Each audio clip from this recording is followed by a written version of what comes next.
जी दीदी, तो गायत्री मंत्र के साथ में जी प्रारंभ करेंगे। मैं स्टार्ट। जी। प्रणाम सभी को, बाबा जी को प्रणाम और सभी साधकगण को प्रणाम। जय गुरुदेव। आज हम करने जा रहे हैं मनोमय कोश में, मनोमय कोश के अंतर्गत जप और ध्यान। मनोमय कोश की जो स्थिति होती है हमारी, मन बहुत ही चंचल, भगवत गीता में भी कहा है ना कि मन कैसा है। जी, वह गायत्री मंत्र। जी। ॐ भूर्भुवः स्वः तत्सवितुर्वरेण्यं भर्गो देवस्य धीमहि धियो यो नः प्रचोदयात्। आदरणीय बाबूजी को प्रणाम, उपस्थित सभी साधक नमस्कार, जय गुरुदेव। आज हमारा विषय है मनोमय कोश और उसके अंतर्गत जप और ध्यान। मैं पद्मा हिरासकर पुणे से, और ये गायत्री हिरासकर मेरी बेटी, ये ध्यान के बारे में बोलेगी और मैं जप के बारे में। तो मनोमय कोश जो हमारा है, मन कभी स्थिर रहता ही नहीं है। भगवत गीता में भी हमने सुना है ना, पढ़ा है कि मन हमेशा चंचल रहता है, बहुत ही मुश्किल होता है। अर्जुन बोलते हैं कि अरे ये मन तो इतना चंचल है कि एक एक सेकंड में कहाँ से कहाँ दौड़ के चला जाता है। अभी इधर खड़ा है और जाने अभी का अभी पूरी दुनिया घूम के आ जाएगा, पूरा ब्रह्मांड घूम के आ जाएगा। उसको कोई टिकट ही नहीं लगती है ना जहां मर्जी, कोई वीजा नहीं लगती, कोई टिकट नहीं लगती, कहीं भी पहुंच जाता है। तो ऐसे चंचल मन को कैसे हम कंट्रोल करें, कैसे उसको पकड़ के लाएं। एक नन्हा बच्चे की तरह वो हमेशा उठ उठ के बाहर भागते चला जाता है, लेकिन उसे पकड़ पकड़ के लाना पड़ता है और फिर एक जगह बिठाना होता है। तो ऐसे मन को, चंचल मन को हम एक जगह पे लाने के लिए सबसे पहला उपाय, बहुत अच्छा सरल सा उपाय है जप। डिसिप्लिन में लाना होता है ना, छोटा बच्चा होता है वो हमेशा भाग जाता है, तो उसको पकड़ पकड़ के लेके आते हैं और बिठाते हैं। एक बार ना एक्चुअली क्या हुआ था, एक मनुष्य था जिसने एक भूत को सिद्ध कर लिया। अब वह भूत, वो भूत उसको कहता है कि मुझे बिल्कुल भी चुप बैठने नहीं देना, मतलब हमेशा कुछ ना कुछ काम देते रहना, अगर नहीं दोगे तो फिर मैं तुमको ही खा जाऊंगा। अब ये मनुष्य बहुत परेशान कि करे तो क्या करे, कैसे काम देता रहे, हर पल हर घड़ी कुछ ना कुछ नया काम सोचते रहो, इसको देते रहो देते रहो देते रहो। उसके पास काम देने का मतलब समझ ही नहीं आती थी कि इस काम के बाद वो तुरंत तुरंत कर लेता था, वो हर काम को फटाफट फटाफट कर लेता। तो फिर सोचने लग गया, फिर वो कहता कि अरे बाप रे, इसको मैं इतने सारे काम कैसे दूं, क्या दूं, क्या क्या दूं, मतलब हम तो इंसान थक जाते हैं, काम थोड़ा सा करते थक जाते हैं, लेकिन वो थकता ही नहीं है। तो वो गुरुजी के पास जाता है, गुरुजी ऐसी ऐसी बात है, देखो ये भूत तो सिद्ध हो गया, अब मैं क्या करूं, इसको कैसे काम देता रहूं, क्या क्या काम देता रहूं। तो उन्होंने कहा कि देखो बेटा, इसको कहना कि एक अपने आंगन में एक वो कहते हैं ना बैम्बू, हाँ बांस की लकड़ी है ना, गाड़ देना, और उसको कहना जब तक मैं दूसरा काम ना बोलूं तब तक आप इस बांस के ऊपर चढ़ जाना और फिर ऊपर से नीचे उतरते रहना, ऊपर चढ़ना फिर नीचे उतरना, ऊपर चढ़ना और फिर नीचे उतरना। तो इस तरह से आपको चलते रहना है, यही काम करते रहना है, जब तक मैं अगला काम ना बोलूं तब तक ये काम करते रहना। तो बीच बीच में उसको ऐसे ही ऊपर चढ़ना और नीचे उतरने की एक्सरसाइज देते रहते हैं, और फिर नया काम सोचने तक उनको समय मिल जाता है कि हाँ ठीक है, मैं अगला काम ये करूंगा। तो इसी तरह हमारा मन भी होता है, जो कभी मतलब एक जगह पे स्थिर रहता ही नहीं है। तो इसको एक जगह पे बांधने के लिए हमें कुछ ना कुछ काम देते रहना। जैसे मतलब जैसे एक पत्थर होता है, पत्थर पे भी रस्सी जो होती है, बार बार हम कुएं में रस्सी डालते रहते हैं ना, तो उस पत्थर पे लगती रहती है, तो उस पत्थर पे निशान पड़े जाते हैं। रस्सी तो एकदम मामूली सी होती है, लेकिन फिर भी पत्थर पे निशान बनाने की ताकत रखती है। तो इस तरह से जब हम उच्छृंखल मन को बार बार कुछ ना कुछ काम देते रहते हैं, कुछ ना कुछ करने के लिए एक क्रिया देते हैं, एक व्यायाम, मानसिक व्यायाम देते रहते हैं, तो वह एक सही दिशा में लगने लगता है और सही दिशा में चलने लगता है। तो भगवत गीता में भी 10वें श्लोक और 25वें श्लोक नंबर 25 अध्याय नंबर 10 में ये कहा है कि सभी यज्ञों में जप यज्ञ सबसे श्रेष्ठ है। और मनुस्मृति में भी कहा है अध्याय 2 श्लोक नंबर 46 में कि जितने भी बलि वैश्व यज्ञ है या हमारा अग्निहोत्र है या जितने भी हम बड़े बड़े यज्ञ कर लेते हैं, गायत्री यज्ञ, ये यज्ञ, अश्वमेध यज्ञ है ना, राजसु यज्ञ, इन सब यज्ञों में जप यज्ञ सबसे श्रेष्ठ है।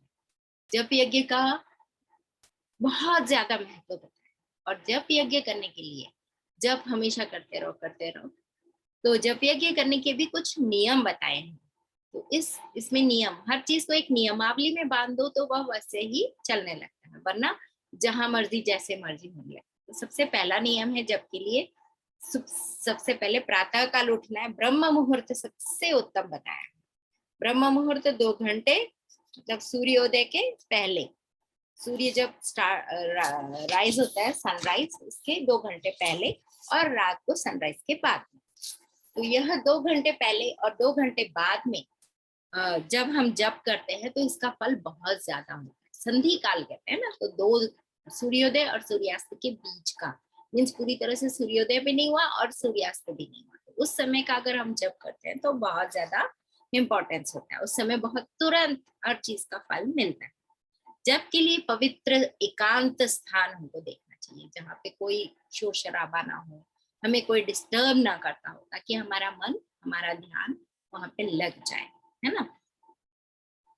चाहे जैसे मंदिर हो, तीर्थ हो या बगीचा हो, जलाशय हो, तो वहां पे हमें बैठ के आराम से जप करना चाहिए। अगर घर में भी करते हैं तो घर का एक ऐसा कोना ले लेना चाहिए जहाँ पे कोई हमको आते जाते डिस्टर्ब नहीं कर सकता हो, जप करते समय डिस्टर्ब ना हो। तो संध्या को जप करना हो तो सूर्यास्त से 1 घंटा बाद में, और प्रातः काल करना है तो 2 घंटे पहले करना है। फिर जप के लिए शुद्ध शरीर होना चाहिए। हम नहा धो के बैठे ताकि फ्रेश रहे, नींद ना आ जाए, है ना। हम क्या करते, जब करते करते ऊँग भी लेते हैं, ऐसा ऊँगना नहीं है। तो और जप जप के लिए हमें कैसे बैठना है, कुछ ना कुछ आसन लेके बैठना है, बिना आसन के नहीं बैठना है। वो कहते हैं ना कि ग्रेविटेशनल फोर्स जो होता है, अर्थ जो होता है, हमारी पृथ्वी हमारी शरीर के अंदर की ऊर्जा को अपने अंदर खींच लेती है, तो हमें उसका फल पूरा नहीं मिलता। तो इसके लिए हमें आसन लेके बैठना है। तो आसन में कौन सा, कुश का या चटाई या आजकल ऊनी आसन लेके बैठ सकते हैं। आजकल हम वो जो कहते हैं ना मृगछाला या फिर सिंह का छाल जो होता है ना, उसका आसन हम लेके नहीं बैठ सकते, क्योंकि आजकल यह सब कुछ हिंसा की वो होता है। पहले एक ऐसा होता था जो अपने आप जिसकी मृत्यु हो जाती है तो उसका आसन लेके बैठा जाता था, तो उसमें जल्दी सिद्धि मिलती थी। फिर यहाँ पे और है कि आसन में भी हमें कैसे पालथी मारकर बैठना है, सुख आसन में बैठना है, ताकि लंबे समय तक हम एक आसन में बैठ सके, है ना। और फिर आगे है माला लेनी है, तो जो माला लेते हैं हम वो तुलसी की होनी चाहिए या चंदन की माला होनी चाहिए, ताकि वह सिद्ध हो, आराम से उससे हम जल्दी जल्दी कर सके, जप कर सके अच्छी तरह से। माला जपते समय भी हमें सुमेरु का उल्लंघन नहीं करना है, और माला अपनी ओर लेना है, बाहर की ओर नहीं। ये मैं पहले ये गलती मैं कर चुकी हूँ स्टार्टिंग में, क्योंकि जब भी मैं माला जपती थी मुझे नहीं पता था उस समय कैसे करना है, तो मैं ऐसे ऐसे उल्टी बाहर की तरफ करती थी। तो मुझे सब जब जिन्होंने मुझे सिखाया उन्होंने कहा बैठ मेरे सामने और फिर करके दिखा, तब मैंने दिखाया कि अरे हाँ ऐसे करना है। फिर उन्होंने मुझे बताया नहीं नहीं ऐसे नहीं करते, ऐसे करना है। तो ये हमको सीखना है, हर चीज नियमों के साथ में करना है हमें। फिर माला जपते समय सुमेरु का उल्लंघन नहीं करना है, और वापस पीछे से ही वापस लौटकर फिर माला को पूरा करना है। इसके बाद लंबे सफर में रहेंगे हम, या जब कोई बीमार हो जाता है तो उस समय नहाने धोने का हमको मिलता नहीं है, तो पवित्र हो या अपवित्र हो उस समय भी हम माला जप सकते हैं, लेकिन मुंह हाथ धो के अपने आप को थोड़ा सा तो पवित्रीकरण करके हमें बैठना है, या भावना से अपने आप को पवित्र करना है। फिर जप का नियमित समय बना लेना है, और फिर नियमित संख्या रखनी है कि रोज इतना जप करना है, 2 माला 3 माला जितनी भी हमने तय की हुई है वह उतना ही जप डेली करते रहना, उसको छोड़ना नहीं। अगर छूट जाता है तो अगले दिन 1 माला एक्स्ट्रा कर लेनी है। फिर जप का जब इस प्रकार करना चाहिए कि कंठ से ध्वनि तो निकले, लेकिन पास में बैठा हुआ भी इंसान उसे सुन ना सके, किसी और को बिल्कुल भी डिस्टर्ब नहीं होगा। और अगर आपको मलमूत्र का त्याग करने के लिए उठना ही पड़ जाए, तो फिर से आप मुंह हाथ धो के आप बैठ सकते हैं। तो इस प्रकार जप के समय मस्तिष्क के मध्य में इष्ट देव का ध्यान करना चाहिए, या प्रकाश का ध्यान। हमेशा प्रकाश का ध्यान करते हुए जब हम जप करते हैं, ध्यान के साथ में जप जप करते हैं, तो वह बहुत जल्दी फलित होता है। वरना हम ध्यान कहीं और रहते हैं और मुंह से हम माला जपते रह जाते हैं। तो जप के लिए गायत्री मंत्र सर्वश्रेष्ठ है। गायत्री मंत्र हमेशा हर हाल में जप सकते हैं, और गायत्री मंत्र से बड़ा मंत्र कोई और है ही नहीं। और गायत्री मंत्र दिन में ही जपा जाता है, रात में अंधेरे में नहीं जपा जाता, वह निषिद्ध है। तो इस तरह ये जप का नियम जो है, ये नियमों को फॉलो करते हुए जब हम जप करते तो बहुत अच्छा लगता है। मैंने अपनी लाइफ में जब, मैं तो बचपन से ही मतलब मम्मी जैसे भगवत गीता का पाठ करती थी और जप करती थी, कृष्ण का वगैरह, तो मैं उनके साथ में बैठ जाती थी और साथ साथ में जप करती थी। मुझे उस समय पता नहीं था जप क्या होता है, क्यों करना है, कैसे करना है, बस देखा देखी हम सीख लेते थे, है ना। बच्चे लोग कैसे होते, कॉपी कैट, मैं भी कॉपी कैट थी। तो मैंने जब स्टार्ट किया गायत्री मंत्र, फिर उसके बाद में साईं बाबा का मंत्र किया, फिर लास्ट में मतलब बीच में जब गायत्री मंत्र आ गया, गायत्री परिवार से जुड़ गए और गायत्री का जप करना इतना श्रेष्ठ है कहा, तो इतना उसमें मन रम गया कि मैं हर इसमें जप किया करती थी। हमेशा 24 घंटे मन में भी चलता रहता था। और जब के तो इतने ज्यादा हम लोगों ने, उस समय इंटरनेट नया नया आया था, तो इंटरनेट पे भी प्रचार हर जगह, हर चीज में, हर साधना में, मतलब चाहे नवरात्रि साधना हो या फिर सूर्य ग्रहण के समय जब विशेष रूप से करना है कहते थे, तो उस समय हम लोग इंटरनेट पे इतना प्रचार करते थे, सबसे जब करवाते थे और सब जगह। रोज मेरा नियम बन चुका था कि ऑनलाइन भी, उस समय याहू मैसेंजर्स थे, फिर बाद में ऑर्किड कम्युनिटीज आई, और विशेष साधनाओं का भी हम लोग सत्र चलाते थे और उसमें जब क्या करते, रोज टाइपिंग करना मेरा ये हो गया था रोज का नियम, कि मुझे कम से कम 11 बार या 24 बार ऐसे मिनिमम करना ही करना है, या ज्यादा समय ना मिले तो 5 मिनट ही थी। और मैं सबको पीछे पड़ी रहती थी, कहती थी कि नहीं, आप सिर्फ 5 मिनट निकालिए, अगर ऑफिस में भी बैठे हैं तो सिर्फ 5 मिनट निकालिए और गायत्री मंत्र का सिर्फ टाइपिंग कर दीजिए। आप मन से ना भी जुड़े, बोले भी ना, लेकिन स्टार्ट कर दीजिए, बस टाइपिंग करते लग जाइए। और गायत्री मंत्र लेखन मैंने बहुत ज्यादा किया। गायत्री मंत्र लेखन में ऐसा लगता था कि बस इसी में रम जाओ रम जाओ रम जाओ, बहुत अच्छे से करते रहती थी।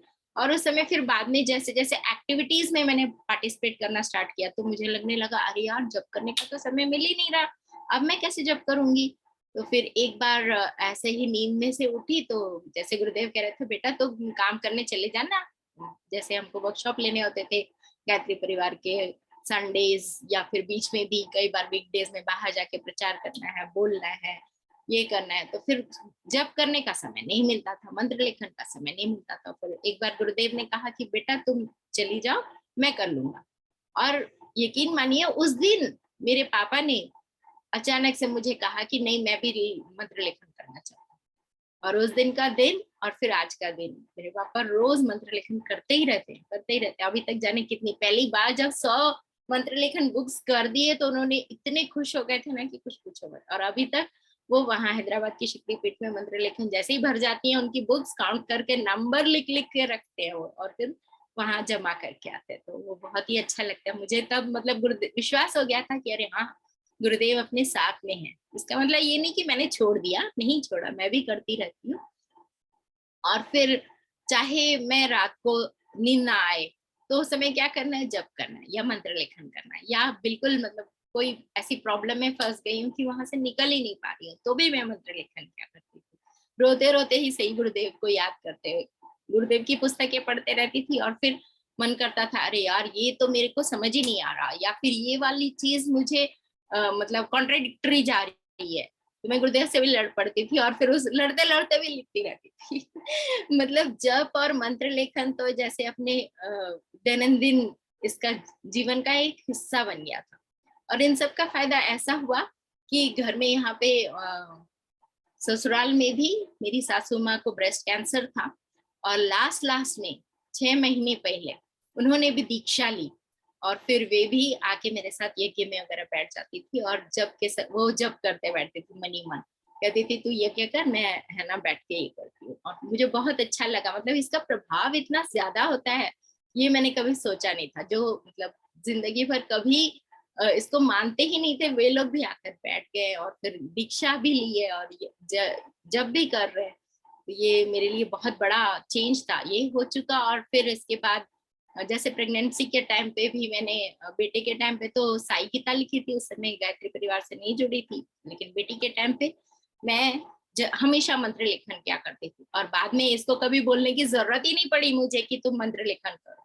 और ये भी पहले गणपति का मंत्र लेखन करती थी क्योंकि ये चतुर्थी को पैदा हुई है, हमारे घर में गणपति बहुत मानते हैं।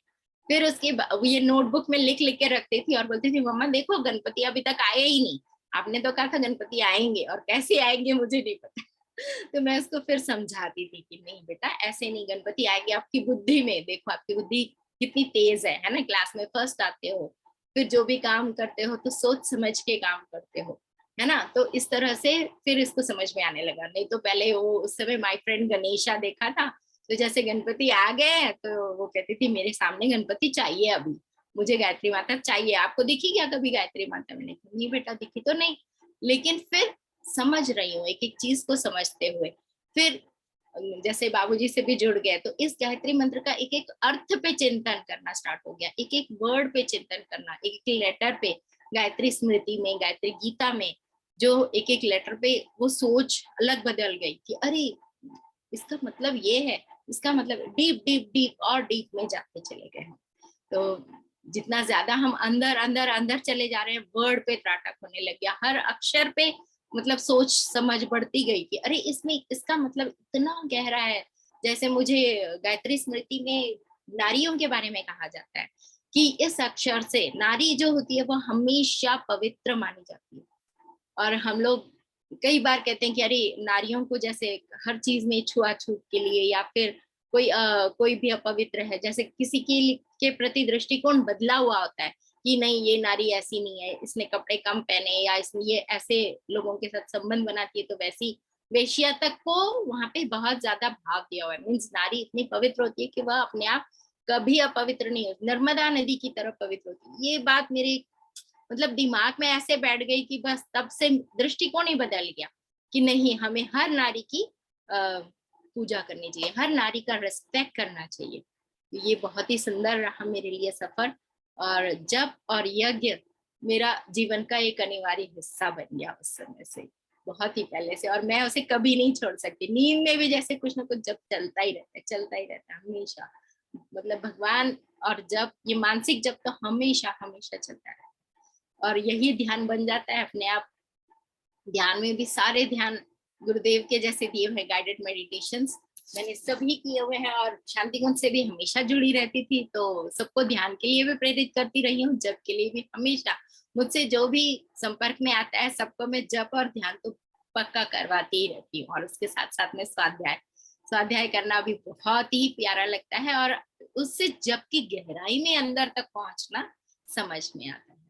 तो ध्यान के बारे में मैं अभी अपनी बेटी को बताती हूँ कि वो आगे बताए, क्योंकि जब भी हम वर्कशॉप करते थे तो ये इसको ध्यान में बैठाना है, मतलब मैं इसको ड्राइंग के पेंसिल्स वगैरह दे देती थी और पेपर दे देती थी, कलर्स दे देती थी, और हम लोग, मैं, अंकुर भैया, हम लोग सभी, स्वाति दीदी, हम लोग बैठ के वर्कशॉप लिया करते थे गायत्री के जप और ध्यान के ऊपर, ये सारी चर्चाएं वगैरह किया करते थे, और ये बैठ के ड्राइंग किया करती थी सबके पोर्ट्रेट। अंकुर भैया का पोर्ट्रेट तो स्पेशली ज्यादा बनाया है इसने बचपन से ही, और आज ये बीएससी एनिमेशन कर रही है, खुद की मूवीज भी बना रही है।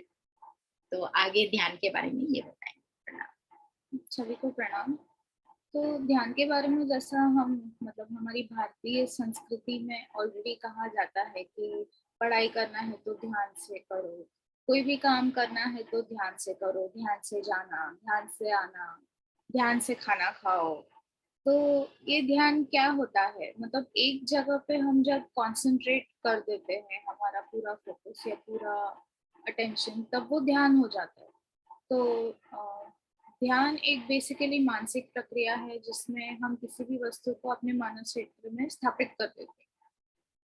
और मुझे लगता है कि ध्यान सिर्फ कंसंट्रेशन को एक जगह पे लगाना नहीं, लेकिन वो बिलीफ सिस्टम भी होता है जो हमारे अंदर बैठ जाता है। जैसे बचपन से अगर किसी बच्चे को बोला जाए कि वो बहुत अच्छा कर सकता है, या वो मतलब बहुत मतलब पोटेंशियल है उसके अंदर, तो वो बिलीव करके चलता है कि हाँ मैं सब कुछ कर सकता हूँ, मेरे लिए सब कुछ आसान है।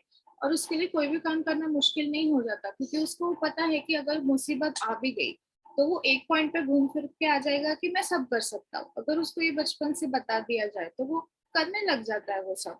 तो ये भी ध्यान हो गया एक तरह से कि घूम फिर के अगर हम उसी पॉइंट पे आ गए और वही चीज पे हम बल देने लगते हैं, किसी भी वस्तु या आदर्श पे, तो वो ध्यान हो जाता है और वो हमारे साथ जीवन भर रह जाता है। वो चीज, वो एक आदर्श है, वो एक वस्तु जिस पर हम ध्यान केंद्रित करते हैं।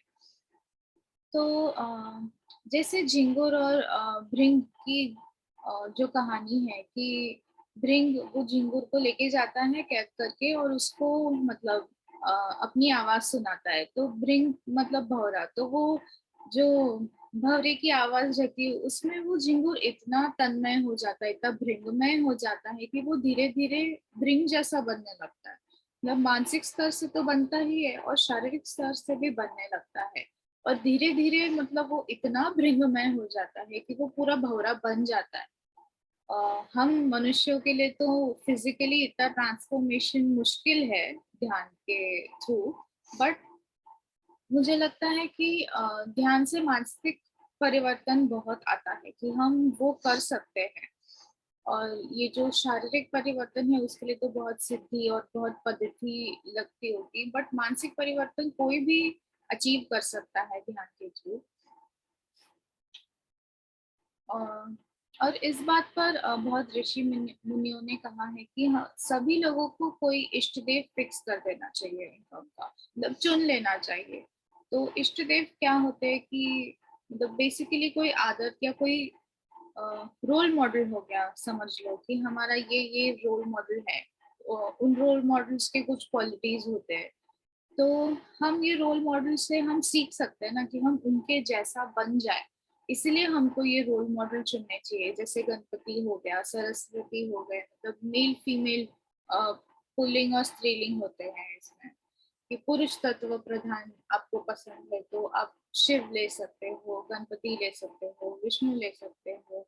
और उनके आदर्शों पे चलना, मतलब उनकी क्या क्या क्वालिटीज है। जैसे गणपति मुझे पसंद था तो मुझे सुनना बहुत अच्छा लगता है, मुझे लिखना अच्छा लगता है, मुझे बोलना अच्छा नहीं लगता लेकिन उतना ही तो उसके जितने क्वालिटीज है वो हमारे अंदर हम स्थापित कर लेते हैं, इसलिए इष्ट देव चुनना ज्यादा जरूरी है।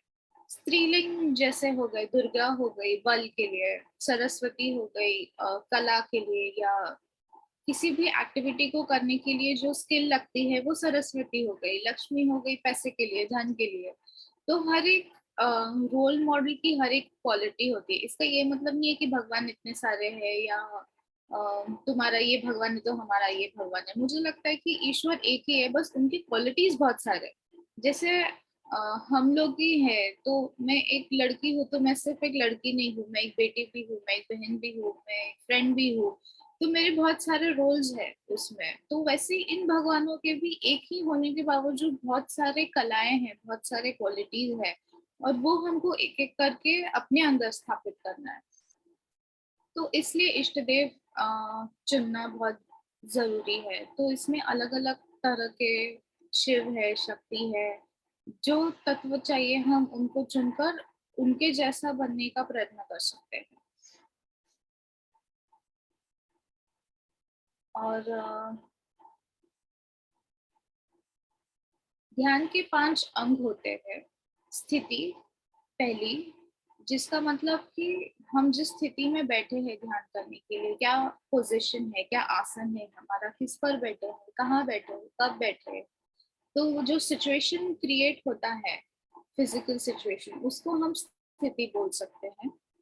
उसके बाद संस्कृति आती है कि उस इष्ट देव की छवि बनाना, निर्धारित करना कि वो इष्ट देव कौन है, क्या करते हैं, उनका आसन क्या है, उनका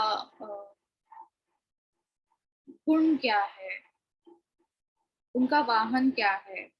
तो वो सारी चीजें जब हम निर्धारित कर लेते हैं, उनकी क्वालिटीज क्या क्या है, वो मतलब फिजिकली उनका बेसिकली जो भी स्ट्रक्चर होता है, जैसे गायत्री हो गई तो मतलब हंस पे सवार है वो। पोशाक क्या पहनती है, तो रेड कलर की साड़ी पहनती है। उनके हाथ में जितने भी शस्त्र होते हैं वो क्यों होते हैं।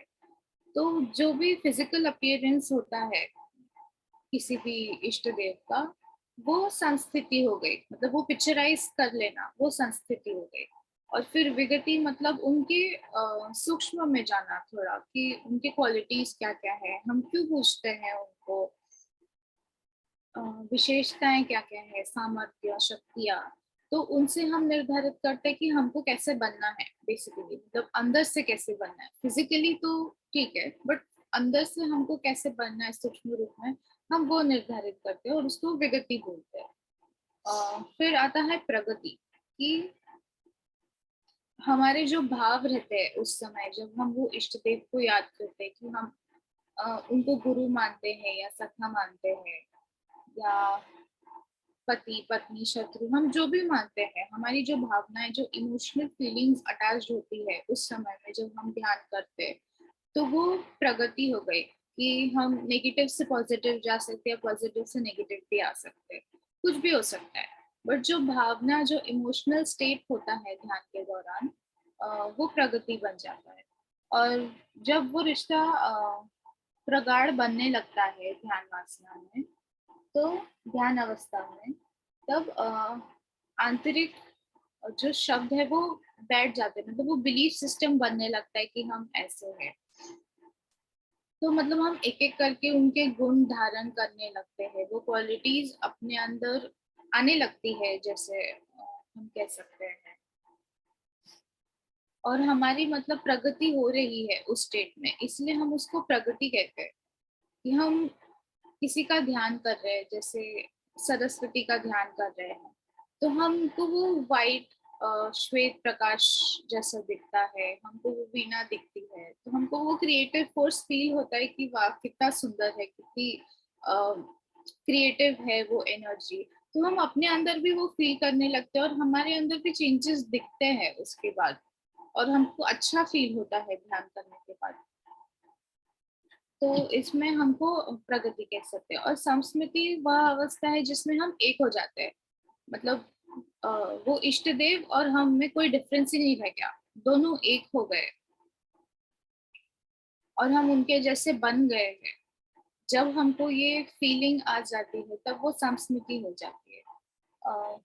जितना मैंने एक्सपीरियंस किया है और ध्यान से मुझे पता है कि ये स्टेज तक तो मैं नहीं पहुंची, बट मुझे वो फीलिंग बहुत अच्छी लगती है कि मैं उनके जैसे बन रही हूँ, उनके गुण मेरे अंदर आ रहे हैं, और वो धीरे धीरे मुझे रिफ्लेक्ट भी होता है अपने काम में।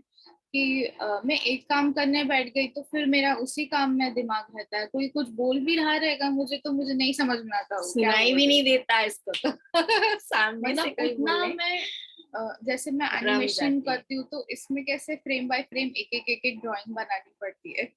तो मैं घंटे बैठ सकती हूँ और मुझे ध्यान में ही नहीं रहता कि कुछ और भी करना है, मतलब एक काम करने बैठ गई तो मैं भूल जाऊंगी सब, फिर वही खाना एक काम पीना सब में भूल जाती मेरा है। दिमाग लग जाता है। और ये ध्यान से करना मतलब ऑटोमेटिकली हो जाता है, ऐसे नहीं कि किसी को बोलना पड़ता है कुछ। तो बचपन से जब मतलब ये तो मम्मी की देन है कि हमको ये सब बचपन से मिल गया। लेकिन कुछ लोगों को जिनको ध्यान नहीं आता या ध्यान कैसे करे उस पे प्रश्न है या प्रोसेस नहीं पता है, उनके लिए स्टार्टिंग में बताया जाता है कि आप एक इष्ट देव चुन लो, फिर उनकी एक प्रतिमा रख लो सामने, अच्छे से मतलब फ्रेश माइंडसेट के साथ बैठ जाओ आसन डाल के, और फिर उनकी छवि को पहले देखे, उनकी तस्वीर को देखे, उनकी प्रतिमा को देखे अच्छे से, मतलब जितने भी डिटेल्स है कि वो क्या पहने हैं, किस पर बैठे हैं, उसका मीनिंग समझे, उनको देखे। और फिर जब आंखें बंद कर कर हम देखते हैं कि अच्छा, मतलब आंखें बंद कर कर वो विजुलाइज करना है कि हमको याद है कि नहीं, और उनको विजुअलाइज करते करते उनके गुण याद करेंगे हम कि वो कैसे हैं, उनको देखना बंद आंखों से और फिर उनका ध्यान करना वैसे ही। मतलब स्टार्टिंग स्टार्टिंग में हमको नहीं पता कि ध्यान कैसे करना है, तो उनके लिए हम प्रतिमा लेकर ऐसे पिक्चराइज कर कर ध्यान करते हैं। फिर एक एक करके हम उसके साथ भाव ऐड कर देते हैं, जो भी भावना हमको चाहिए, जो भी सब भावनाएं हैं हम वो ऐड कर देते हैं। फिर हम उनको मतलब आभूषण से घिरा हुआ आकाश में बैठे हैं और वहां से हमको आशीर्वाद दे रहे हैं, हम वैसे ध्यान करते हैं। और ऐसे ही धीरे धीरे करते करते हम मतलब वो प्रकाश पे आ जाते हैं, एनर्जी लेवल पे आ जाते हैं और हम सिर्फ उस प्रतिमा में नहीं फंसे रहे। फंसे रहते।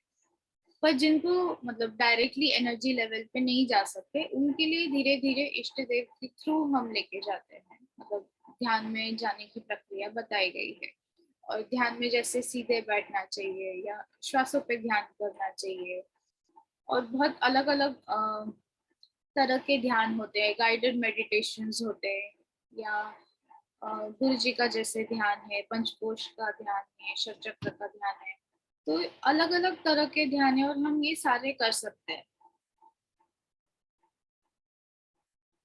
इस तरह हम लोग झिंगुर भी है ना भृंगी बन सकता है। तो झिंगुर और भृंगी की स्टोरी बहुत ही मुझे अच्छी लगती है।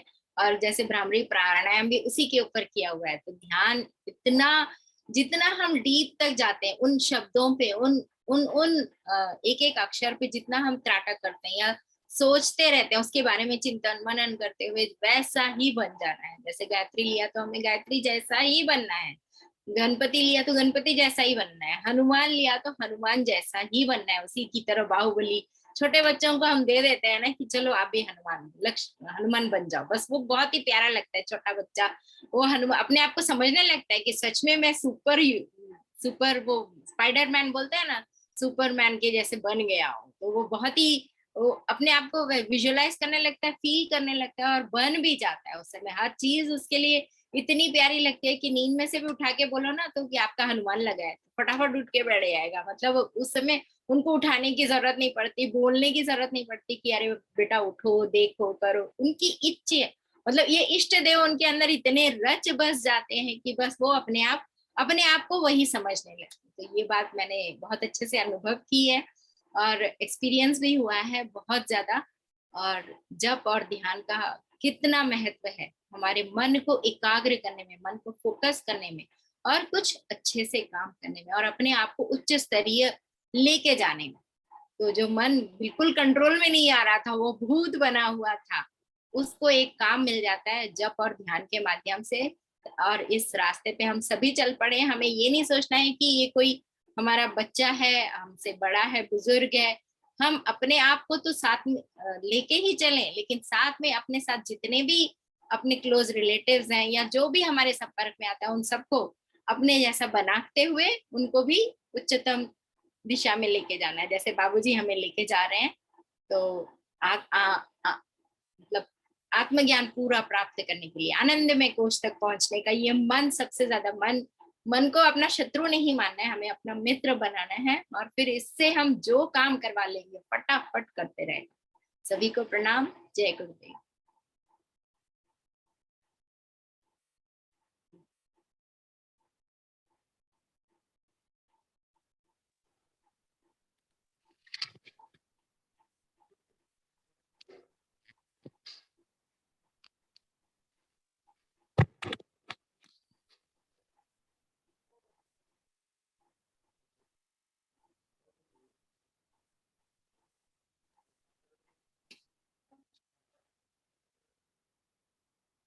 जी, बहुत बहुत धन्यवाद दीदी।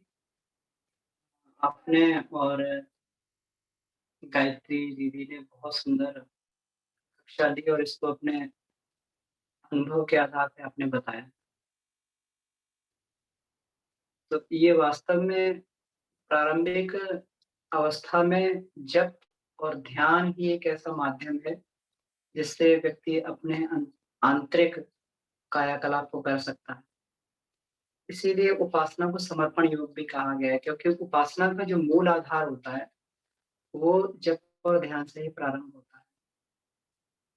तो उसी के माध्यम से व्यक्ति वहाँ पर जाके समर्पण, जैसे अभी दीदी बता रही थी कि जो ये ध्यान की अलग-अलग स्टेजेस हैं जिसमें ये स्थिति, संस्थिति और प्रगति, विगति, प्रगति और संस्मृति, ये अलग-अलग स्टेजेस हैं जिसको हम लोग ये भी बोल सकते हैं, पतंजलि योग दर्शन के आधार पे हम लोग इसको बोल सकते हैं प्रत्याहार, धारणा, ध्यान, प्रत्याहार, धारणा, ध्यान और समाधि। तो प्रत्याहार मतलब अपनी विकृतियों को, क्योंकि हम लोग इष्ट के जैसा बनने के लिए जा रहे हैं, जो भृंगी कीट का इन्होंने उदाहरण दिया। तो भृंगी कीट अपना उसका कुछ भी कोई मादा अंग नहीं होता है, गर्भ धारण नहीं कर सकता है, तो वो एक झींगुर को पकड़ लाता है और झींगुर को पकड़ के वो फिर एक जगह इस जगह बंद कर देता है जहाँ पर झींगुर केवल भृंगी की ही आवाज़ सुन सकता है, भृंगी को ही देख सकता है, भृंगी को ही महसूस कर सकता है। तो धीरे-धीरे, धीरे-धीरे उसके गुण उस तरीके से बदलने लगते हैं और जब गुण अंदर के आंतरिक मानसिक कायाकल्प होता है, तो धीरे-धीरे शरीर में भी दिखाई देने लगता है। ये गुण है, तो जब शरीर में दिखाई देता है तो फिर उसमें हम लोग इसमें ये देख सकते हैं कि साधक का मन भी बिल्कुल इसी तरीके से धीरे-धीरे, धीरे-धीरे ये इसमें बदलने लगता है। तो ये इन्होंने पूरा दार्शनिक पक्ष इसमें रखा, बिल्कुल शत-प्रतिशत सही है। इसलिए हर धर्म में, हर संप्रदाय में नाम जप का जो है ये बहुत महत्व रखा गया है, जप का बहुत महत्व रखा गया है। इसीलिए हर एक संप्रदाय में, धर्म में एक मूल मंत्र होता है और उस मूल मंत्र को जप करने के लिए, उस मूल मंत्र को बड़बड़ाने के लिए इसमें हमेशा ये बोला जाता है। इससे ये भी होता है कि जब व्यक्ति एक ही चीज़ को बार-बार, बार-बार रिपिटिशन करता है, तो एक विद्युत पैदा होती है, एक मैग्नेटिज़्म अंदर पैदा होता है। जिस प्रकार से जब हम लोग जनरेटर के अल्टरनेटर को हम लोग घुमाते हैं, तो उसको घुमाने से एक निश्चित गति पर, एक निश्चित घूर्णन पर, एक निश्चित रोटेशन पर जाकर उसमें विद्युत पैदा हो जाती है और वह विद्युत संचार करने लगता है। इसी प्रकार से एक निश्चित फ्रीक्वेंसी, जब हम लोग अभी पिछली क्लास में हम लोगों ने देखा था, ये इसका मुख्य उद्देश्य यही था कि जप और ध्यान से पहले हमें अपनी एनाटॉमी को समझना है, ये काम कैसे करता है। तो जो अलग-अलग वेव्स थी जो इसमें जो बीटा वेव्स थी, जो इसमें डेल्टा, थीटा और गामा वेव्स थी। तो इसमें ये अलग-अलग वेव्स, जो अल्फा वेव्स थी, तो ये अलग-अलग मानसिक स्थिति है। तो इसमें से अल्फा वेव्स को ये बोला गया है, अल्फा वेव्स को, कि इसकी फ्रीक्वेंसी 8 टू 13 साइकिल पर सेकंड होती है। तो हम लोग ये न्यूरॉन की एक्टिविटीज़ जो होती हैं, उस एक्टिविटी हम लोग अपने मन मानसिक स्तर पर नियंत्रण करके, हम लोग अपने चिंतन मनन की प्रक्रिया पर नियंत्रण करके इस फ्रीक्वेंसी को बदल सकते हैं। इस फ्रीक्वेंसी को जब हम लोग बदलते हैं तो ध्यान में धीरे-धीरे व्यक्ति, जो परम पूज्य गुरुदेव ने जो इसमें स्थितियाँ बताई हैं, मनुष्य की 4 स्थिति होती हैं। तो 4 स्थिति में जागृत स्थिति होती है, स्वप्नावस्था होती है और इसी में जो है ये हमारी सुषुप्त अवस्था और तुरीय अवस्था आती है। तो इसको हम लोग इस तरीके से तुरीय अवस्था वाली स्थिति भी बोल सकते हैं, जो अल्फा स्थिति होती है, अल्फा स्टेज को हम लोग अचीव करते हैं, इसको तुरीय स्थिति भी बोल सकते हैं, क्योंकि इसमें क्या रहता है, इसमें गुरुदेव ने जो इसमें समझाया है अ, प्रत्याहार, धारणा, ध्यान और समाधि, तो ये 4 अवस्थाओं की बात की गई है और तुरीय अवस्था को समाधि अवस्था बोला गया है। तो ये वास्तव में क्या है कि जब तुरीय अवस्था में जो उन्होंने व्याख्या की है कि जब मन सो जाता है और शरीर जगता रहता है।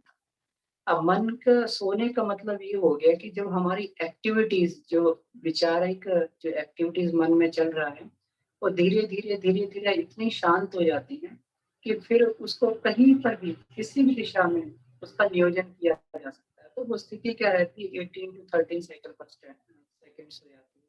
तो जितने भी शोध कार्य, जितने भी रिसर्च कार्य होते हैं, तो उसमें वो उसी वैचारिक स्थिति में जाकर होते हैं, जब व्यक्ति इसमें प्रकृतिगत शक्तियों को, प्रकृतिगत गूढ़ रहस्यों को पकड़ने लगता है।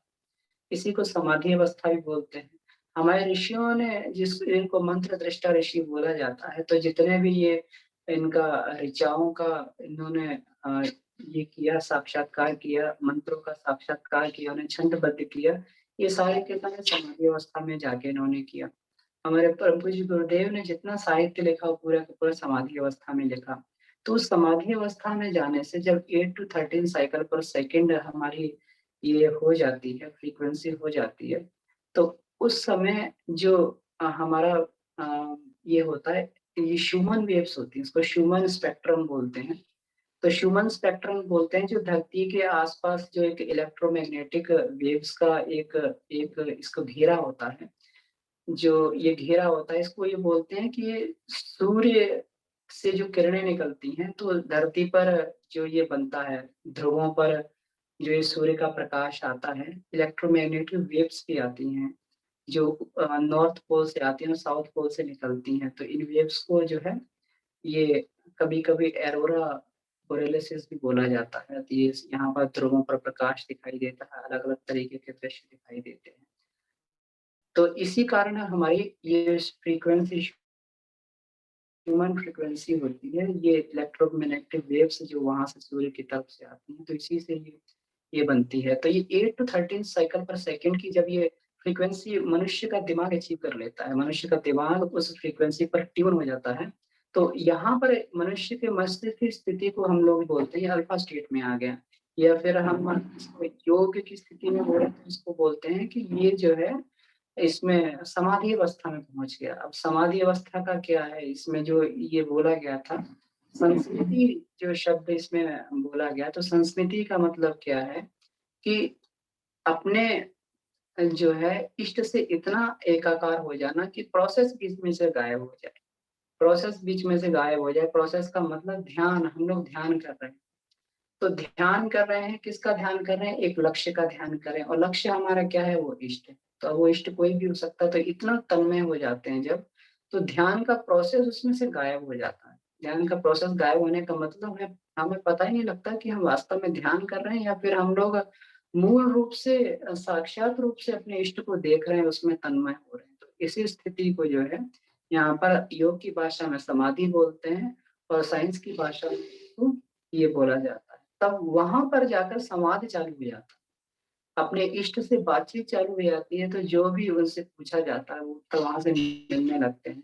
तो विज्ञान में जो है ये एक एक बड़ा ही सिंपल एक सिद्धांत, एक सूत्र है कि जब जिस फ्रीक्वेंसी को पकड़ना हो, क्योंकि रेडियो फ्रीक्वेंसीज़ जो होती हैं, ये अलग-अलग वेव्स होती हैं। इसमें हम लोगों ने देखा होगा, उसपे लिखा भी रहता है कि ये इतना, ये एफएम है, ये एएम है, अलग-अलग बैंड होते हैं, फ्रीक्वेंसी के बैंड होते हैं।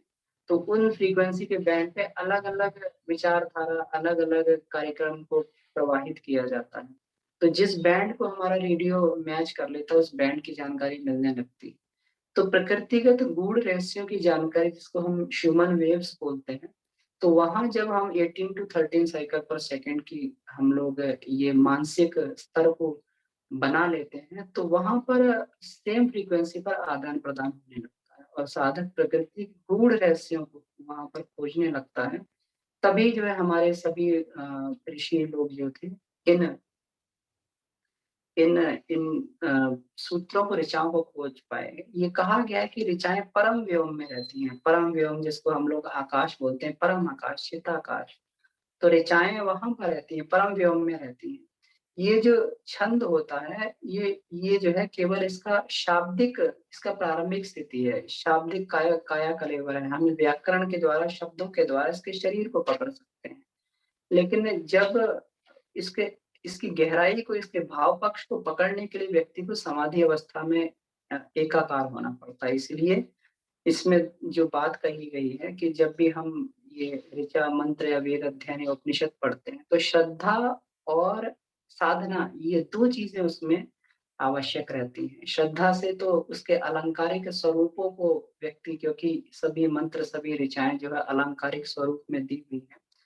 तो इन पर व्यक्ति अलंकारिक स्वरूप को देख के भटक ना जाए, श्रद्धा रहनी चाहिए। और साधना इसलिए होनी चाहिए ताकि वो साधना के द्वारा समाधि अवस्था को, ध्यान के द्वारा समाधि अवस्था को वो प्राप्त कर सके। फिर वहाँ पर जाके ऋचाओं की असली खोज होती है, वहाँ पर जो है ये हमारे ऋषि लोग मंत्र दृष्टा बनते हैं। तो ये सभी सभी ध्यान की उपलब्धियाँ हैं।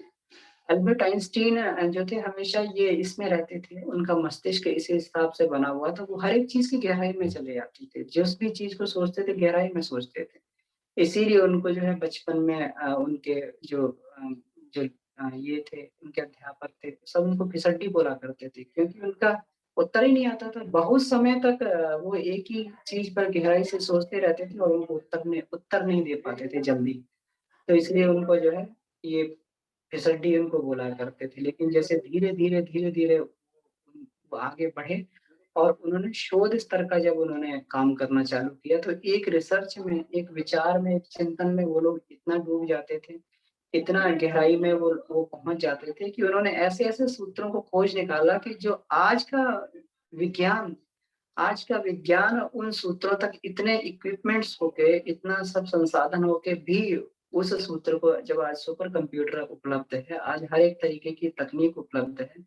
इतनी-इतनी हमारी ये जो है अ, ये स्पेस साइंस हमारी इतना ग्रो कर चुकी है, लेकिन फिर भी उन प्रकृति के रहस्यों को उस स्तर पे नहीं पकड़ पा रहे, जिस स्तर पर आइंस्टीन ने पकड़ा था।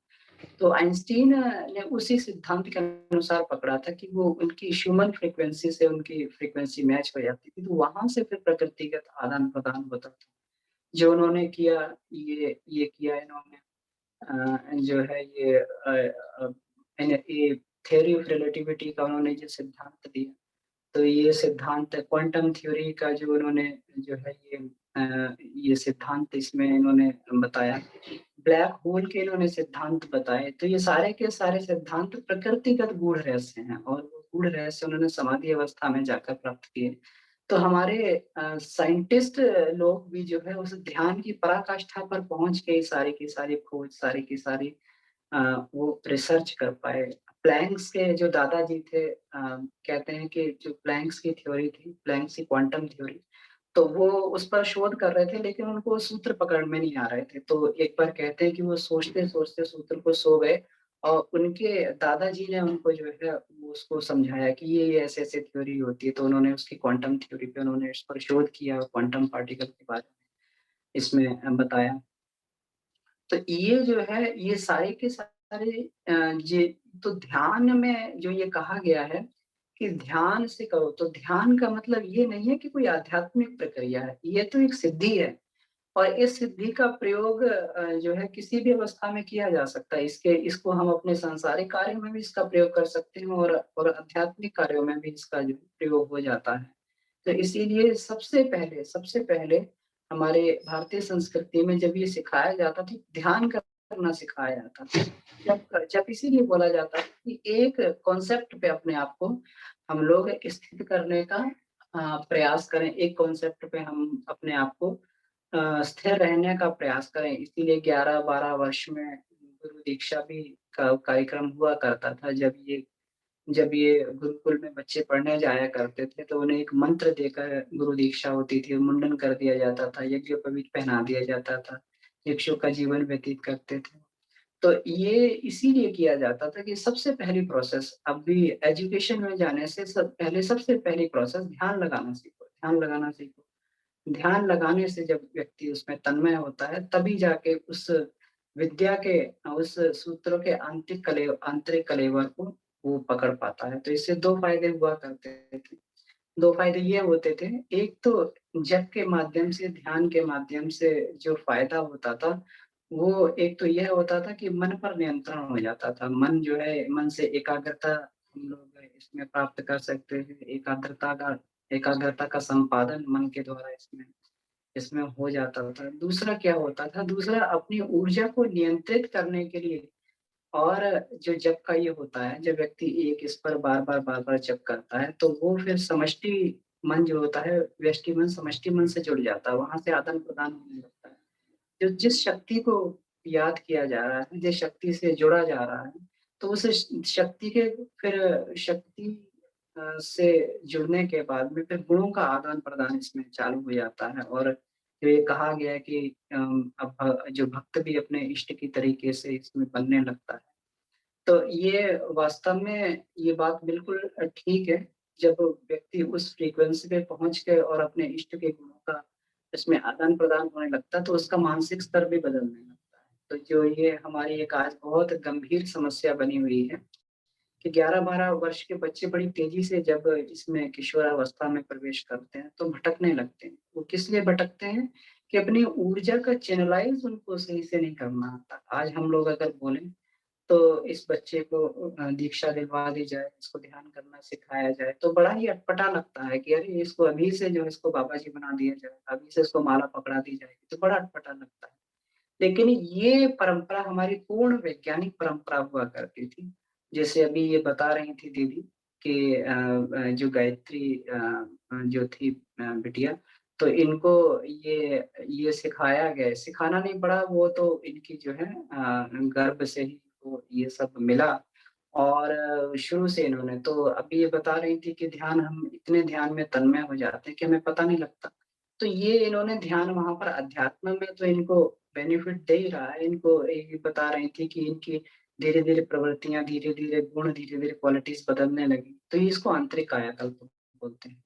और साथ में क्या हुआ कि तन्मयता इतनी बढ़ गई कि किसी कार्य में भी जो है तन्मय हो जाने के बाद में व्यक्ति शुद्ध भूल जाता है, तो उसमें फिर मन उचटता नहीं है। वहाँ पर मन जो है फिर बगावत नहीं करता, जिस कार्य में लगा हो, उस कार्य में लग जाता है, अपनी सारी की सारी शक्ति वहाँ पर झोंक देता है। तो इसलिए 2 फ़ायदे होते हैं, एक तो शक्ति का नियोजन इसमें होने लगता है, शक्ति जो सकारात्मक जो ऊर्जा होती है सकारात्मक जगह लगकर और व्यक्ति का व्यक्तित्व का निर्माण करती है। और दूसरा जो है ये मन की एकाग्रता साधने लगती है। इसीलिए गुरुदेव ने भी ये बोला कि सही जो उम्र होती है 11-12 वर्ष की उम्र होती है, इसमें दीक्षा के लिए और इसके भले ही शुरू में ये चीज़ ना समझ में आती है, लेकिन फिर भी एक धीरे-धीरे उस मंत्र को बड़बड़ाने से तो शाब्दिक जो हमारा ये है, शाब्दिक ऊर्जा के आधार पर व्यक्ति को अनुदान मिलने लगते हैं। जब वो बोलता है, ये कहते हैं कि जब हम लोग मंत्र जप करते हैं, तो पाँच जप करते हैं, तो जीभ अलग-अलग भागों से टकराती है, तालू के अलग-अलग भागों से टकराती है। तो वहाँ पर जो है एक झंकार पैदा होती है, जिस प्रकार से कोई गिटार या सितार बजाता है, तो एक जगह तार को वो हिलाता है, एक जगह तार में झंकार पैदा करता है और अलग-अलग जगह उसको स्पर्श करता है, तो उसमें अलग-अलग आवाज़ पैदा होती है, संगीत पैदा होने लगता है। तो इसी प्रकार से जब व्यक्ति जप करने के लिए बैठता है और ये मुँह से बार-बार उसको बड़बड़ाता है, उसको बार-बार उसको जीभ को चलाता है उपांशु जप के माध्यम से, तो फिर जो है उसके अंदर ये झंकार पैदा होती है और ये झंकार अलग-अलग जगह पर जाकर यहाँ से जो ये ग्रंथियाँ हैं, 24 ग्रंथियाँ उनमें झंकार पैदा करके और ये अलग-अलग शक्तियाँ के साथ में उसका संपर्क जुड़ने लगता है। तो इसीलिए गायत्री उपासक के अंदर वो 24 जो इसमें गायत्री महाविज्ञान भाग 1 में बताई हैं, 24 विशेषताएँ उसके अंदर पैदा होने लगती हैं और यही संसार की सारी विशेषताएँ जो हैं, इन 24 विशेषताओं के ही अलग-अलग रूप हैं। इसीलिए बोला गया है कि गायत्री ही पूरे के पूरे संसार में व्याप्त है, उसी की शक्तियाँ इस संसार का ये कर रही हैं, संसार को चला रही हैं। तो इसमें ये फ़ायदा होता है कि बच्चे को भले ही वो उस स्तर की जानकारी ना हो, उसका दर्शन पक्ष उसका क्लियर ना हो, लेकिन फिर भी जो है वो उसको शाब्दिक क्योंकि शब्द को ही ब्रह्म बोला गया, तो शाब्दिक ऊर्जा के आधार पर भी उसको वहाँ पर अनुदान मिलने लगते हैं। इसीलिए बहुत ही ये आवश्यक क्रम बताया था इसमें हमारे ऋषियों ने कि उसको और हम सभी को इस बात के लिए बिल्कुल भी ये चिंता नहीं करनी चाहिए कि बच्चे को अभी से ध्यान सिखाएँगे, अभी से जप सिखाएँगे तो इसको ये बाबा बन जाएगा, ये जो है इसमें हो जाएगा। ये एक ऐसी प्रोसेस है जो अध्यात्म से प्रारंभ तो होती है लेकिन फिर भौतिक जीवन में भी फलीभूत हो जाती है। ये अध्यात्म से इसकी जड़ें तो निकलती हैं, एक ऐसा पेड़ है लेकिन फिर संसार में भी ये फल देने लगता है। संसार में भी हम कहीं पर भी अपने ऑफ़िस में भी काम करेंगे, हम लोग कहीं अपनी पढ़ाई में भी रहेंगे तो ध्यान की हमें हमेशा आवश्यकता पड़ेगी और ध्यान का जो माध्यम है, ध्यान को सीखने का माध्यम है, वो यहीं से स्टार्ट होता है, यहीं से प्रारंभ होता है। योग से ही जो है ये ध्यान की अवस्थाएँ प्रारंभ होती हैं और फिर धीरे-धीरे विकसित होते-होते ये फिर हर एक जगह जो है ध्यान हमारा ये भले ही हम गाड़ी चला रहे हों, भले ही हम चल रहे हों, भले ही हम बोल रहे हों, भले ही हम ये कर रहे हों, कोई भी कार्य कर रहे हों अपना अध्ययन का कार्य कर रहे हैं, हर जगह ध्यान की आवश्यकता पड़ती है, हर जगह ध्यान की आवश्यकता पड़ती है। बच्चे जब बाहर जाते हैं तो हम लोग उन्हें हिदायत देते हैं, उन्हें बताते हैं कि बेटा ध्यान से सड़क पार करना, ध्यान से रोड पे चलना, है ना? तो ये वही ध्यान है, ये वही आध्यात्मिक ध्यान है, जो जहाँ पर वो उसको सीखना प्रारंभ किया गया था। और ये जो है फिर जब ये सिद्ध हो जाता है तो फिर व्यक्ति को इसके अनुदान प्राप्त होने लगते हैं। धीरे-धीरे ये मानसिक स्तर पर चलने लगता है, हमारे सबकॉन्शियस माइंड में फ़ीड हो जाता है। पहले तो इसको जो है चेतन मन में हम इसको स्थापित करते हैं, लेकिन धीरे-धीरे, धीरे-धीरे फिर ये अचेतन मन में भी जो है स्थापित होने लगता है। जैसे कभी-कभी हम लोग ये करते हैं कि कभी-कभी हम लोगों ने देखा होगा कि जब व्यक्ति गाड़ी चलाना सीखता है, तो शुरू में बड़ा कॉन्शियस होके गाड़ी चलाता है, बहुत कॉन्शियस होके ड्राइव करता है कि गियर बदलना है, ब्रेक लगाना है और गाड़ी का हैंडल घुमाना है और कब किस तरीके का डिसीज़न लेना है, तो सारी चीज़ें उसके मन में बड़े चेतन माइंड में चलती रहती हैं, पूरा का पूरा उसका चेतन मन जो है, चेतन मस्तिष्क उसमें काम करता रहता है। लेकिन धीरे-धीरे जब उसका अभ्यस्त हो जाता है, तो फिर उसके सबकॉन्शियस माइंड में जब वो पूरा का पूरा फ़ीड हो जाता है, तो फिर उसको जो है, इसको ये करने की आवश्यकता नहीं पड़ती, उसको चैतन्य होके ये करने की आवश्यकता नहीं पड़ती है। तब तो फिर वो म्यूज़िक सुनते हुए भी गाड़ी चलाता रहता है, बात करते हुए भी गाड़ी चलाता रहता है। क्यों? कि सबकॉन्शियस माइंड में बैठ गया। तो इसीलिए बार-बार, बार-बार रिपिटिशन का जो इसमें ये क्रम है, वो इसीलिए है कि ये हमारे सबकॉन्शियस माइंड में बैठ जाए। भले ही हम चेतन मन से कुछ भी कर रहे हों, भले ही कॉन्शियस माइंड से कुछ भी कर रहे हों, लेकिन हमारा सबकॉन्शियस माइंड बार-बार, बार-बार उस प्रोसेस को चलाता रहे, अंदर की प्रोसेस को वो चलाता रहे, वो ध्यान की प्रोसेस को, अंदर जप की प्रोसेस को, वो जो है उसको चलाता रहे। तो व्यक्ति जो है फिर सहज ध्यान की स्थिति में बना रहता है। सहज इसको स्थितप्रज्ञ स्थिति भी भगवान कृष्ण ने बोला है। तो हमेशा ध्यान की अवस्था में बना रहता है और वो ध्यान की अवस्था जो है फिर अधिक समय तक बनी रहती है। सोते समय भी जो है उसका मन ये करता रहता है, इसमें ध्यान में बना रहता है। इसीलिए जब साधक की प्रगति होती है तो उसको स्वप्न भी फिर सार्थक आने लगते हैं। इसमें गुरुदेव ने कहा है, जो गायत्री महाविज्ञान भाग 1 में लिखा है कि साधक के स्वप्न निरर्थक नहीं होते। जब साधन में प्रगति प्रगति होती है तो साधनात्मक स्वप्न भी जो स्वप्न भी उसके साधनात्मक होने लगते हैं। क्यों? क्योंकि सबकॉन्शियस माइंड जो है हमारा अचेतन मन वहाँ पर विकसित होने लगता है। तो ये भी ध्यान का प्रभाव है। ध्यान से चेतन तो एकाग्र होता ही है, अचेतन मन भी परिष्कृत होने लगता है। वो जाकर उसका उसका तारतम्य जाकर वहाँ बैठ जाता है, सुपर चेतन मन के साथ में, जो हम लोग पहले बात कर चुके हैं।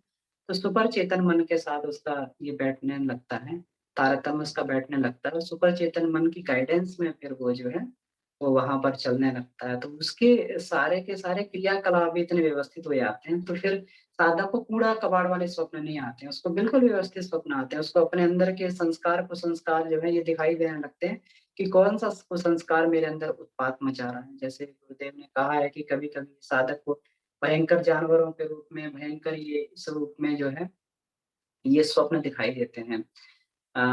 कभी-कभी स्वप्न में कोई भयंकर जानवर देख लिया, साँप देख लिया या कोई बहुत घातक जानवर देख लिया।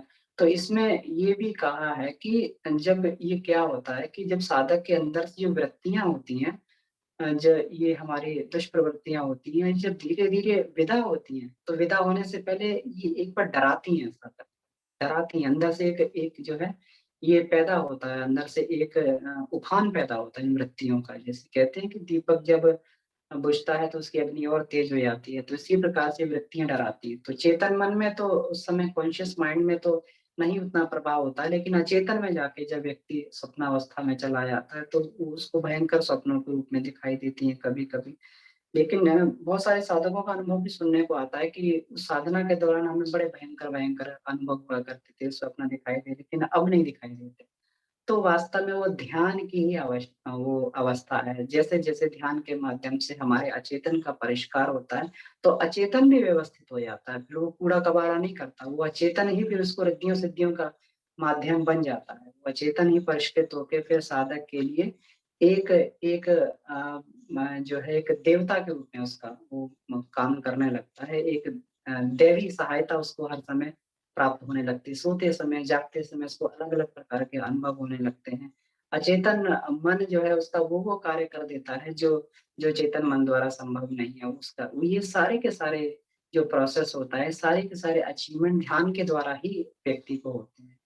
ध्यान के द्वारा व्यक्ति, जिसमें ये कहा गया है, गायत्री साधना के प्रत्यक्ष चमत्कार, जो गायत्री महाविज्ञान भाग 1 में ये बोला गया है।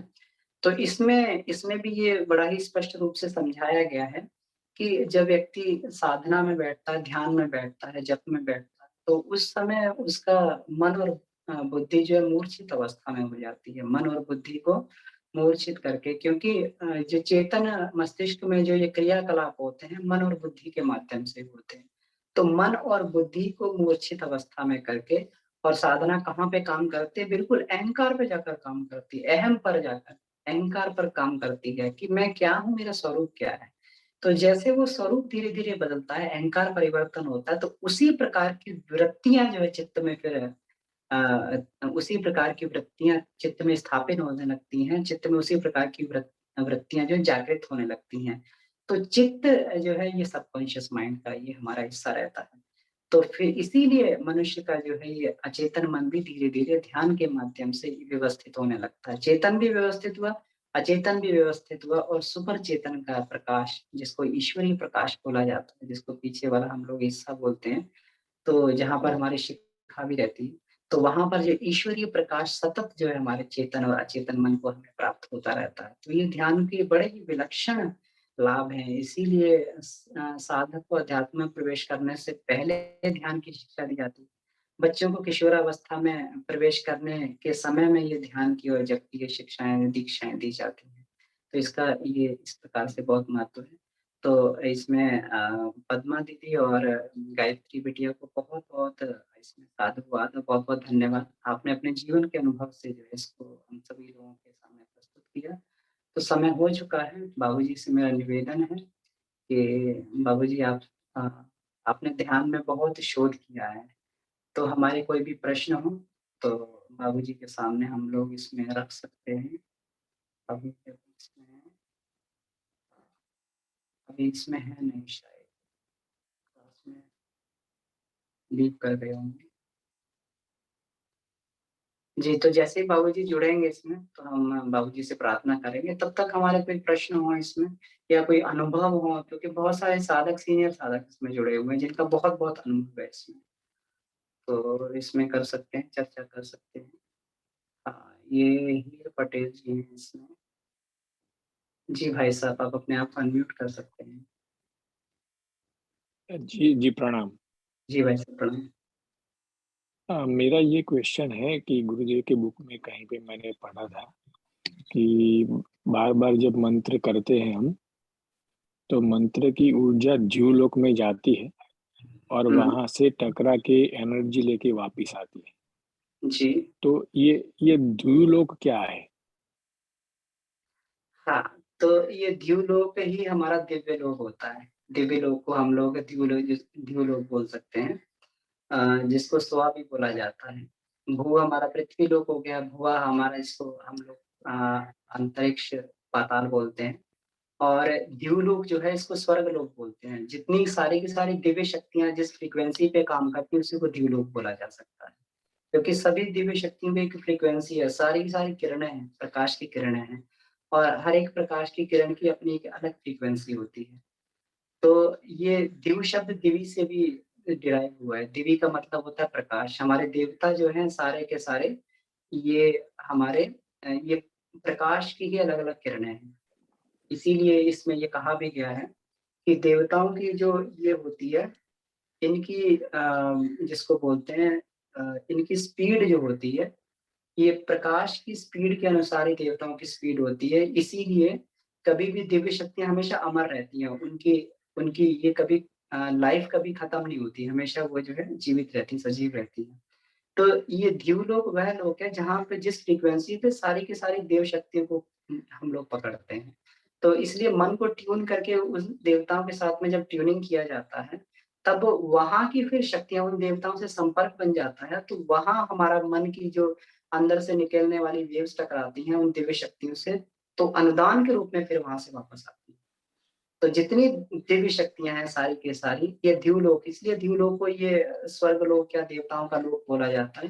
वास्तव में साइंस के आधार पर ये एक वह फ्रीक्वेंसी है जिस फ्रीक्वेंसी पे हम अपने आप को सेट करके और देवताओं से हम लोग इसमें ये बनाते हैं, संपर्क बनाते हैं। तो ये मानो कि अभी के रिसेंट साइंस के हिसाब से इसको क्या बोल सकते हैं? साइंस के हिसाब से इसको बोल सकते हैं, ये एक वैसा आयाम है, प्रकाश का आयाम बोल सकते हैं इसको।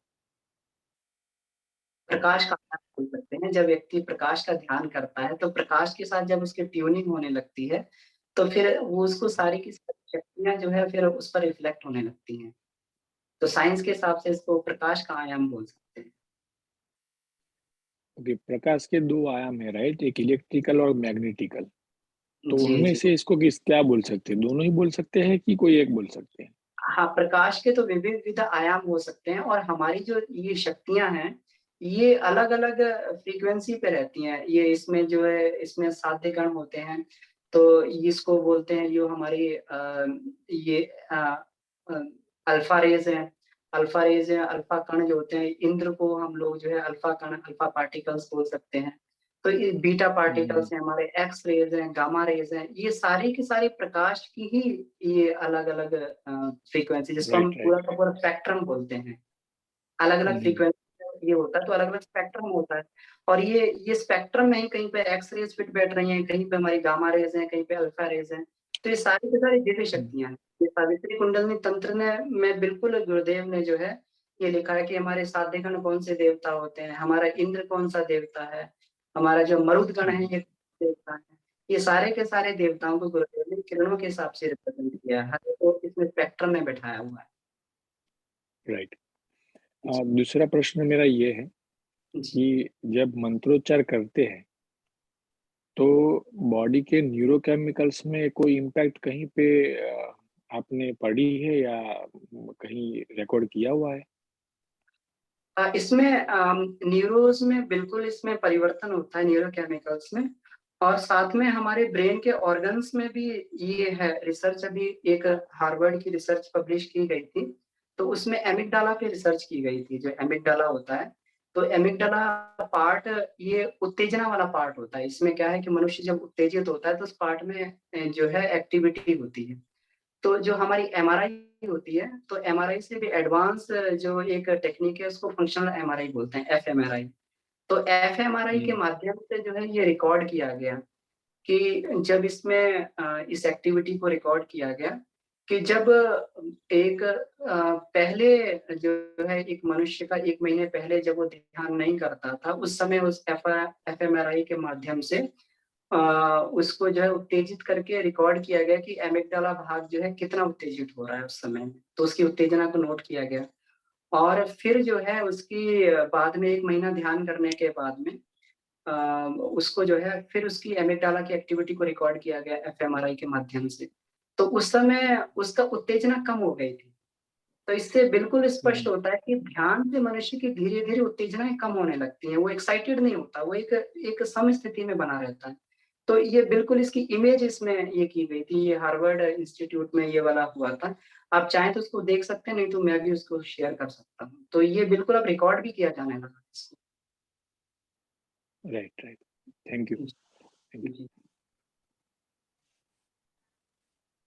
इसमें नितिन भैया का हैंड रेज़ है। भैया अच्छा आप इसमें वो नहीं है। जी भैया, जी अब हाँ अपने आप को करके। जी। भैया प्रणाम और दीदी को सबको प्रणाम। जी आ, भैया। भैया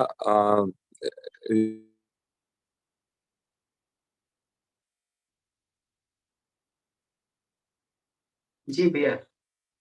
भैया शायद बीच में ये हो गए हैं। बाबूजी भी आ गए हैं। हाँ भैया, जी आप कुछ पूछ रहे थे?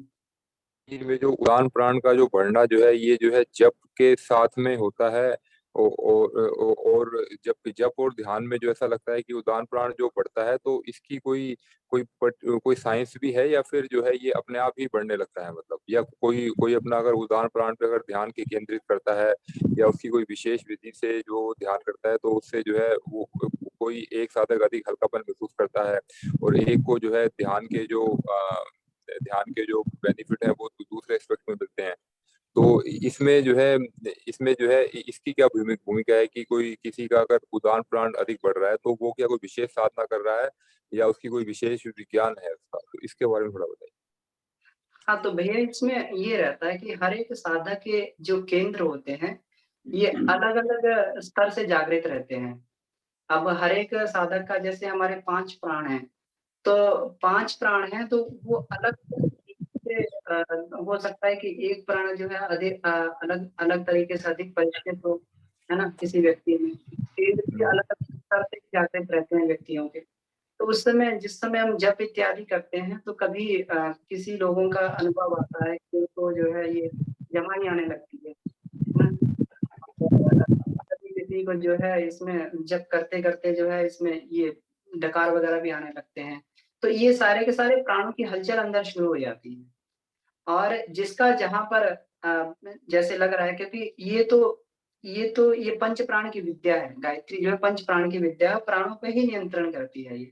तो जहाँ पर जिस भी स्थिति में जिस प्राण के परिष्कार की आवश्यकता अधिक पड़ेगी, तो ये वहाँ पर उसका नियोजन होने लगेगा क्योंकि ये बैलेंस करती है गायत्री। तो हो सकता है किसी साधक को किसी और स्तर के अनुभव हो रहे हो, किसी को किसी और स्तर के अनुभव हो रहे हैं। वो साधक की अपनी मनःस्थिति पे डिपेंड करता है कि किसने कहाँ पर किस चक्र पर कितना काम किया हुआ है और किस पर करने की आवश्यकता है। इसीलिए जब हम लोग गायत्री मंत्र करते हैं तो ये प्राण को बिल्कुल सम अवस्था में व्यवस्थित करने लगता है, बैलेंस्ड करने लगता है। अनबैलेंस होता है, कोई चक्र अधिक एक्टिवेट है, कोई कम एक्टिवेट है, कोई एक्टिवेट नहीं, तो बैलेंस कर देता है विलीन को। तो इसलिए ये भी कहा गया है कि गायत्री मंत्र जब से गायत्री संहिता में भी बोला गया है कि गायत्री मंत्र जब से धीरे-धीरे व्यक्ति कुंडली भी जागृत होने लगती है, चक्र भी जागृत होने लगते हैं, बैलेंस्ड वे में काम करने लगते हैं। जी बाबूजी, जी आप भी कृपया इस बात पे बाबूजी आगे। हाँ, जी प्रणाम अमन जी, नितिन जी, सभी पार्टिसिपेंट्स, गायत्री और पद्मा दीदी। तो कोई प्रश्न है तो रख सकते हैं कि कोई क्लियर नहीं हो रहा हो कहीं मेडिटेशन का। जी जी बाबूजी प्रणाम। जी बाबूजी जैसा जैसा जब हम ध्यान करते हैं तो उससे जैसे जब प्राण शक्ति बढ़ती है और जैसे कि अमन भैया ने भी बताया कि जो है प्रत्येक साधक का जो है अपना अपना स्तर होता है, तो ये जो है बैलेंस होता है हमारे शरीर में कि किसी का उदान प्राण बढ़ रहा है, किसी का जो है नाक प्राण बढ़ रहा है या फिर अन्य प्राण जो बढ़ते हैं। तो इसमें जो है इसमें अगर जैसे कि ये इससे जो है एक तो अपने आप तो नियंत्रण तो हो ही रहा है, परंतु अगर जो है किसी विशेष प्राण पर अगर कोई साधक ध्यान दे और वो विशेष प्राण को बढ़ाना चाहे, तो इसके लिए जो है फिर जप में और ध्यान में जो है क्या करना चाहिए उसके लिए? देखिए उसमें अपना स्पीकर बंद कर लीजिए। उसमें हम लोग ये देखें कि कौन से कोर्स का मेडिटेशन कर रहे हैं। तो मान लीजिए कि प्राणों पर कंट्रोल वाला हम कर रहे हैं, तो खास चक्रों से उस प्राण का संबंध जुड़ा है। तो जिस प्राण पर नियंत्रण करना है तो उस वाले चक्र पर मेडिटेशन करेंगे, ठीक है। तो वहां से प्रकाश का यदि ध्यान किया तो उसमें यदि हम लोग प्राणाकर्षण प्राणायाम भी जोड़ दें साथ में, प्राणायाम माने एपीएम भी कंबाइन करेंगे तो अधिक लाभ मिलता है। आसन में तो बैठे ही हैं, प्राणायाम में केवल प्राणाकर्षण को लिया जाए तो उसके साथ में एक सहज सामान्य लेकिन गहरा ब्रीदिंग क्रम का एक तालबद्ध चलता रहे तो खींची हुई जो डिवाइन एनर्जी है ले जाएंगे और उस चक्र पर खास कर केंद्रित किया जाए। और उस चक्र से जुड़े हुए जो प्राण तत्व हैं, यदि उसके साथ में पीएमडी और हम कोई कुंभक में रुके हैं तो महाबंध तो सहज में लग ही जाएगा। मान लीजिए शक्ति चालनी मुद्रा नहीं कर पा रहे हैं लेकिन महाबंध का हल्का सा इफेक्ट रुकने की स्थिति में लगता है और मेडिटेशन करना है तो उन चक्रों में जो प्राण है तो प्राणों के मेरिट को याद करेंगे। या यदि हम लोग मेडिटेशनली उसको हम ये देखेंगे, शक्ति चालनी का भी यदि अभ्यास किया जाए उस चक्र पर तो जल्दी से वो उसका जो डिसऑर्डर हुआ है आपस में तालमेल नहीं है तो बन जाता है। क्योंकि जहां भी हम शक्ति चालनी मुद्रा करते हैं किसी चक्र पर तो दोनों आपस में महाप्राण लघु प्राण चिपकते हैं तो स्पार्क करता है तो अनबैलेंस को बैलेंस कर दिया। और जब मान लें कि इनलाइटेड होगा उसमें से प्रकाश का ध्यान किया जाए कि ऊर्जात्मक एक प्रकाश निकल रहा है वो तो उस प्रकाश को पहले आसपास के सराउंडिंग में जाएगा, जहां से उस चक्र के नर्व फाइबर्स गए।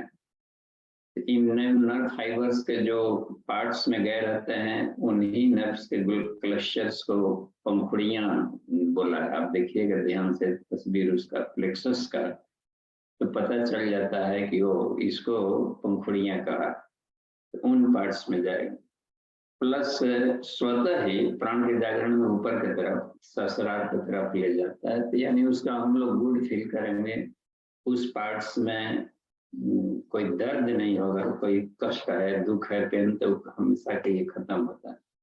धीरे धीरे कम होगा, फिर परमानेंट क्योर हो जाएगा।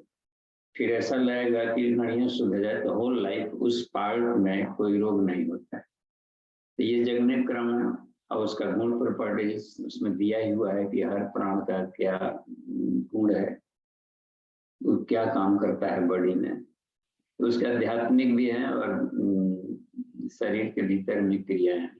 तो उसमें कोई एक प्राण को पूछिए।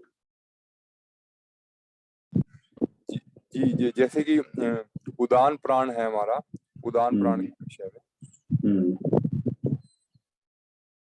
तो उदान प्राण, तो देखिए उदान प्राण का काम है बॉडी को खड़ा रखना। तो बॉडी खड़ा तभी रहेगा जबकि शरीर में जितने जितने जोड़ हैं, उन जोड़ों पर से खड़ा होता है। तो जोड़ों पर के कचरे को हटाएगा पॉइंट। तो उन 16 जगहों पर हमें मेडिटेशन में जानी पड़ेगी। यहाँ से कि यहाँ के तार 16 ज्वाइंट मर्म बिंदुओं पर गए। तो उसमें कहा है कहीं कहीं पर 18 मर्म बिंदु गिना दिया है। तो इसमें पिंडली को, उसमें उसके सहयोगी पार्ट्स को भी 2 जोड़ा।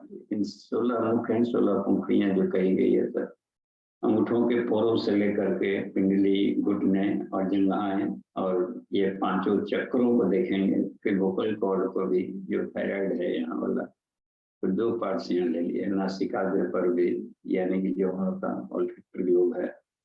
भ्रूमध्य में भी आज्ञा चक्र और पिनिया पिट्यूटरी दोनों को काउंट किया उसमें, और मूर्धन्य। इन हर एक पर देखेंगे कि वो रेडिएशन जा करके उन केंद्रों में प्राण तत्व को भरता है और वहां से उसके अशुद्ध प्राण निकल गए, क्लीनिंग हो गया और हीलिंग हुआ। तो इस तरीके से बात बनती है। और साथ ही उदान का एक और काम होता है, प्रमोशन देना, लाइफ में ऊपर उठाना। साधना में रोज हमारी प्रगति करते रहेगा। तो ऊपर प्रगति साधक को दिलाता है और सिद्धियां दिलाता है। उदान के साथ में देवदत्त है, वो सिद्धि दिलाएगा। तो इस तरीके से दोनों काम करते रहना है। तो साथ ही साथ में वाणी में बैखरी मध्यमा पसंती पर, इसको फिर ध्यान करना होता है। और ये हमारा बैखरी वाणी समष्टि वाणी से जुड़ रही है। हमारा मन ईश्वरीय मन के साथ जुड़ रहा है, तो अपग्रेडेड हो रहा है। तो ये उसके भाव करने पड़ते हैं। और वैसा ही दिन भर प्रैक्टिकल करना होता है, संभल कर बोलना, दूसरे के लिए कल्याण के लिए बोलना। तो इसमें धीरे धीरे आ जाएगी। तो वो आदतें में भी सुधार आती जाएगी और पाया जाएगा कि इसके वाणी में कुछ ये आ रहा है, प्रभावशीलता आ रही है, चुमकत्व आ रहा है।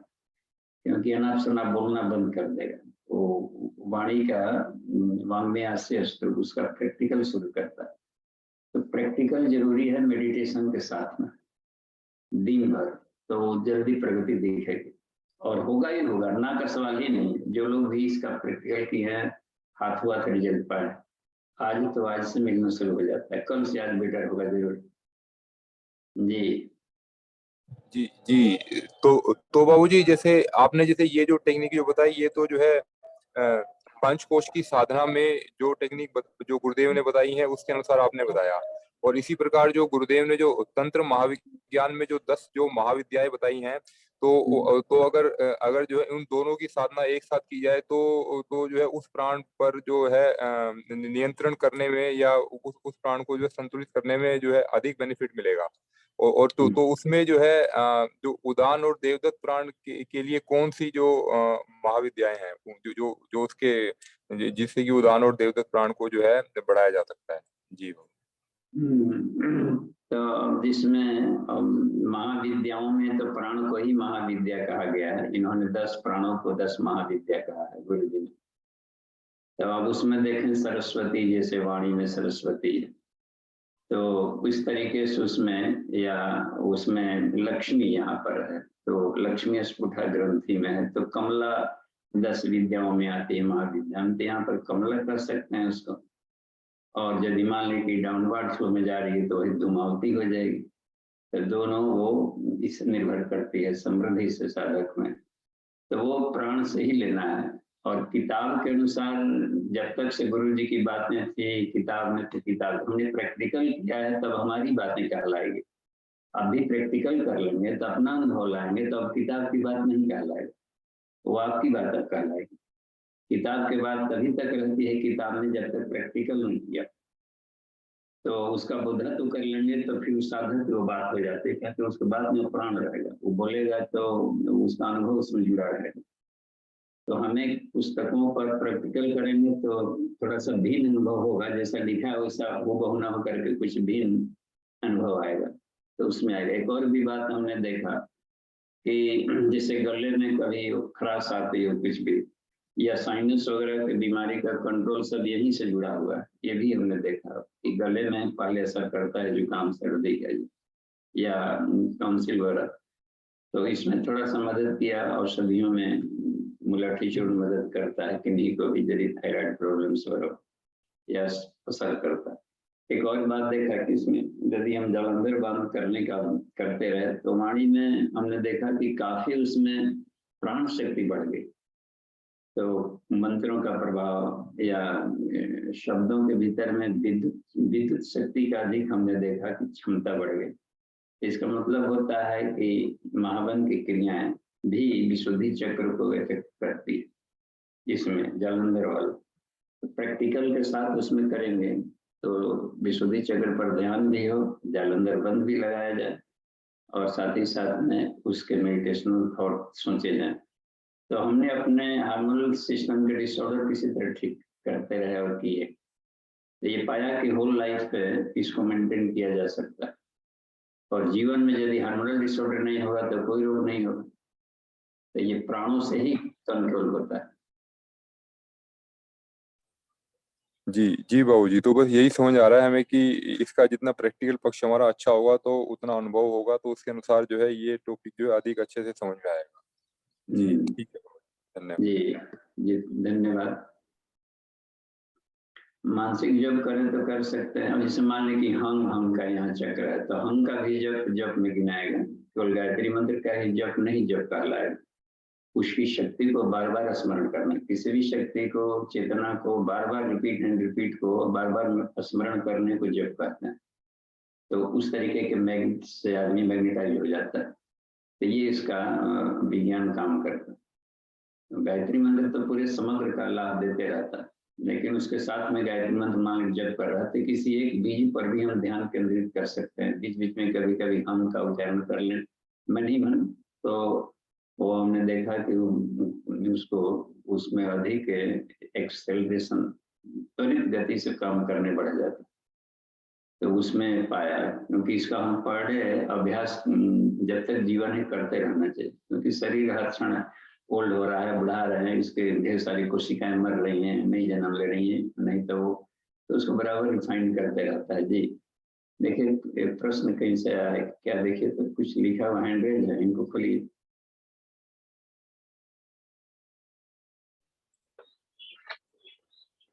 जी बाबूजी प्रणाम, मैं पीताम्बर बोल रहा हूँ। हाँ जी प्रणाम। जैसे कि हम लोग आज ऊर्जा का सिद्धांत के बारे में बात कर रहे थे, तो ऊर्जा जो है प्रत्यक्ष रूप से हम लोग को खाना से मिलता है और सोने से भी मिलता है। जैसे कि आज कल जो है फास्टिंग किए तो खाने की जरूरत नहीं पड़ा, लेकिन रेस्ट बहुत ही इम्पोर्टेंट था, जिससे कि हम लोग को फ्रेशनेस माइंड में आता है। तो हम लोग वही बात करना चाह रहे हैं कि जब ध्यान हम लोग करते हैं तो उसमें कोई भी महाप्राण का जो हम लोग ध्यान करते हैं या फिर परमेश्वर का, परमात्मा का ध्यान करते हैं, तो उनके साथ हम लोग कनेक्शन नहीं हो पाते हैं कि ऊर्जा हम लोग को मिले। उल्टा ये होता है कि थोड़ा 1 घंटा जप करने के बाद धीरे धीरे मतलब कि नींद सा आने लगता है। तो हम लोग सही दिशा में कैसे जाए कि उस महाप्राण की शक्ति को, उसको ऊर्जा को अपने अंदर धारण कर सके, वो थोड़ा सा हम लोग को कहीं गलत हो रहा है या सही हो रहा है वो नहीं समझ पा रहा है। देखिए यदि हम अपने आप को हम लोग ध्यान के बाद थोड़ा फ्रेशनेस फील करें तो एनर्जेटिक फील करें तो सही दिशा में जा रहा है, चाहे कैसों ध्यान लगा रहा हो, जो भी सोच रहा हो। लेकिन यदि उसका परिणाम शांति और आनंद के रूप में बढ़ा, थोड़ा एनर्जाइज फील किया, फ्रेश थे, तो समझिए कि वो सही प्रक्रिया थी उसकी। तो रिजल्ट से पता चल जाता है कि हम जिस उद्देश्य के लिए बैठे थे उसमें कितनी सफलता मिली। और श्रद्धा के अग्नि को बढ़ाना चाहिए। श्रद्धा अग्नि से मिलते है, जितना ही श्रद्धा समर्पण के साथ उसमें भावप्रद ध्यान किया जाता है तो उसके परिणाम अच्छे आते हैं। और मेडिटेशन में उसकी आत्मा से अपना संबंध जुड़ जाता है। ईश्वर के साथ यदि ब्रह्म का हमने ध्यान किया, सविता का ध्यान करें, तो उसकी आत्मा से अपनी आत्मा का संपर्क बिल्कुल जुड़ जाएगा, क्योंकि ध्यान में त्राटक जुड़ा हुआ है। एक ही चीज का स्मरण कर रहे हैं तो सब्जेक्ट कॉन्सेप्ट त्राटक चल रहा है, तो उसकी आत्मा से सीधा संबंध जुड़ जाएगा। तो वो सवाल ही नहीं है कि लाभ न मिले। उसी अवस्था में संसार से अपना संपर्क टूट जाता है तो कोई शरीर का कष्ट नहीं होता है। तथा क्षेत्र प्रकाश आवरण एक्सीडेंट क्रम में हम देखा कि शरीर लुगदी हो गया है, लेकिन चूटी काटने जैसा भी कष्ट नहीं था, क्योंकि बॉडी से अपना संपर्क हमने हटा लिया, आत्मभाव में आया। और बॉडी को देख भी रहे हैं तो आत्मभाव से देख रहे हैं, तो उस साक्षी चैतन्य में देखने से शरीर के कष्टों का असर नहीं पड़ा। तो ये सब प्रत्यक्ष प्रयोग परीक्षित है कि किन अवस्थाओं में शरीर के कष्ट नहीं आते हैं, या दैविक कष्ट होता है, अधिदैविक कहलाता है, जो प्रकृति का प्रकोपों आ रहा है, बारिश हो रही है, अंधड़ आ रहा है, तूफान आ रहा है, लू चल रहा है। इसमें भी देखें कि इसमें भी असर नहीं पड़ रहा है जब आदमी आत्मस्थित रहता है। तो इसका भी प्रैक्टिकल हम विभिन्न परिस्थितियों में जाकर करते रहते हैं, हिली एरियाज में टेम्परेचर चेंज करके घटनाक्रमों में देखते हैं, तो ये पता चल जाता है कि मन पर थोड़ा सा भी साधक का नियंत्रण हो तो संसार के दुख कष्टों को बिल्कुल यूं ही मनोरंजन पार कर जाएगा। और आध्यात्मिक में मानता है शारीरिक, मानसिक या आत्मिक कोई भी हो, और पर अंतर्द्वंद न चले। तो इसमें है, ठीक है, धन्यवाद। शांति पाठ की बारी आ गई है, 30 हो गया जी। प्रणाम, कल मिलते हैं।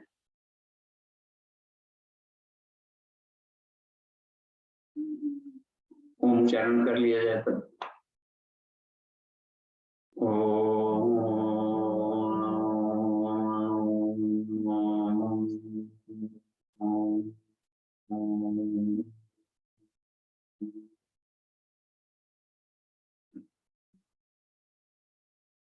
शांति शांति।